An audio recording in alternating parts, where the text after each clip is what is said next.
అది ఎన్ని రోజులు పెట్టాలో మేము చెప్పలేము, మీరు ఆలోచించుకోండి, లేదంటే గాంధీ కానీ ఉస్మానియా హాస్పిటల్కి తీసుకువెళ్ళండి అని చెప్పారు. చెప్తే అప్పుడు అయ్యగారికి అమ్మమ్మ ఫోన్ చేసింది. అయ్యగారు అక్కడి నుంచి మల్లారెడ్డి హాస్పిటల్కి అమ్మగారు అయ్యగారు వచ్చి ప్రార్థించారు.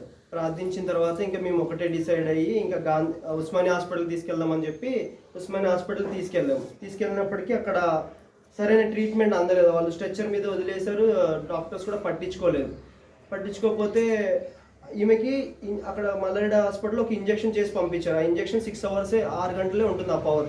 6 గంటల వరకు కూడా హార్ట్ బీట్ అనేది మామూలుగానే ఉంటుంది, మంచిగానే ఉంటుంది.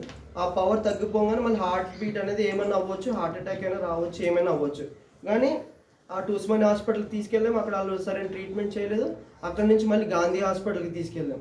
గాంధీ హాస్పిటల్లో కూడా మేము నైట్ 8 గంటలకు వెళ్తే వాళ్ళు ఈమెను 2-3 గంటలకు అడ్మిట్ చేసుకున్నారు. తెల్లవారుజాము 3 గంటలకు అడ్మిట్ చేసుకున్నారు. ఎప్పుడో తెల్లవారుజామున ఇచ్చిన ఇంజెక్షన్ ఓన్లీ 6 గంటలే అది ఆ పవర్ పనిచేస్తుంది. దాని తర్వాత హార్ట్కి ఏమన్నా అవ్వచ్చు. అలాంటిది ఆమెను 3 గంటల వరకు కూడా ఆమె ట్రీట్మెంట్ స్టార్ట్ చేయలేదు గవర్నమెంట్ హాస్పిటల్లో.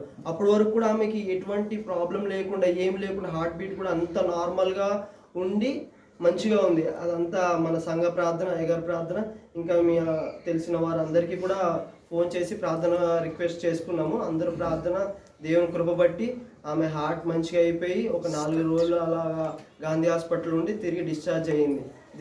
దేవునికే సమస్త మహిమ ఘనత ప్రభావం చెల్లింది కాక.